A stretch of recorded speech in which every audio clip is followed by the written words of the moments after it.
Last lab ലെസൺസിലേക്ക് എല്ലാവർക്കും ഒരിക്കൽ കൂടി സ്വാഗതം. നമ്മൾ ഇതുവരെ ഒരു പ്രിപ്പറേറ്ററി ഫേസിലായിരുന്നു അല്ലേ, എങ്ങനെ ഷെഡ്യൂൾ തയ്യാറാക്കണം, എങ്ങനെ പഠിച്ചു തുടങ്ങണം എന്നിങ്ങനെയുള്ള കാര്യങ്ങൾ. ഇന്ന് നമ്മൾ ആക്ഷൻ സ്റ്റെപ്പിലേക്ക് കടക്കുകയാണ്. എങ്ങനെ പെട്ടെന്ന് വായിക്കാം എന്നുള്ള കാര്യം നോക്കാം. പലപ്പോഴും പാസേജ് കണക്കിന് സാധനങ്ങൾ നിങ്ങളുടെ മുന്നിൽ വായിക്കാനായിട്ട് എത്തും.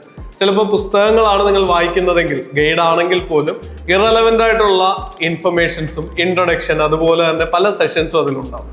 എങ്ങനെ അത് ഒഴിവാക്കാം എന്നിങ്ങനെ അറിയുന്നത് വളരെ ഇമ്പോർട്ടൻ്റ്. എന്ത് പഠിക്കണം എന്ന് അറിയുന്നതിനോടൊപ്പം തന്നെ പ്രാധാന്യമുള്ള കാര്യമാണ് എന്ത് വായിക്കണ്ട, എന്ത് പഠിക്കണ്ട എന്ന് അറിഞ്ഞിരിക്കുന്നത്.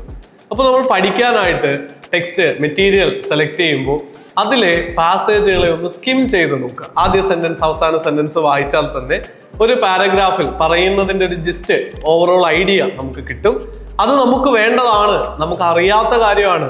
കാര്യം നിങ്ങൾ പ്രീ റിക്വസിറ്റ് പോലെ കുറേ സാധനങ്ങൾ നിങ്ങളുടെ പ്രീവിയസ് എക്സ്പീരിയൻസിൽ നിന്ന് പഠിച്ചു വെച്ചിട്ടുണ്ടാവും. ആ കാര്യങ്ങൾ വീണ്ടും വായിക്കുന്നതിൽ അർത്ഥമില്ല. പുതിയ കാര്യങ്ങൾ പഠിക്കുന്നതിനായി ടൈം അലോട്ട് ചെയ്തിട്ടുള്ള സെഷൻസിൽ പുതിയ കാര്യങ്ങൾ തന്നെ പഠിക്കുക. മിസ്സായി പോയ ഏരിയകൾ തന്നെ പഠിക്കുക. അതിന് ഈ സ്കിമ്മിങ്ങും സ്കാനിങ്ങും നിങ്ങളെ ഹെൽപ്പ് ചെയ്യും.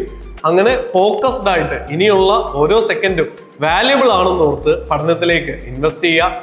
അടുത്ത ആഴ്ച നമുക്ക് കുറച്ച് ഫോക്കസ് ഏരിയകൾ കാണാം. അതിനുശേഷം റിവിഷന്റെ പ്രാധാന്യവും അതിന്റെ മെത്തേഡ്സും, ഏറ്റവും ഒടുവിലായിട്ട് സ്ഥിരം വരുത്തുന്ന മിസ്റ്റേക്കുകളും പരീക്ഷാ ഹാളിലേക്ക് വേണ്ട മൈൻഡ് സെറ്റും ഒക്കെ പഠിച്ച് ഉഷാറായിട്ട് നമുക്ക് പരീക്ഷാ ഹാളിൽ പോവാം. ഈ ജേർണിയിൽ കണ്ടിന്യൂ ചെയ്യുക. All the best.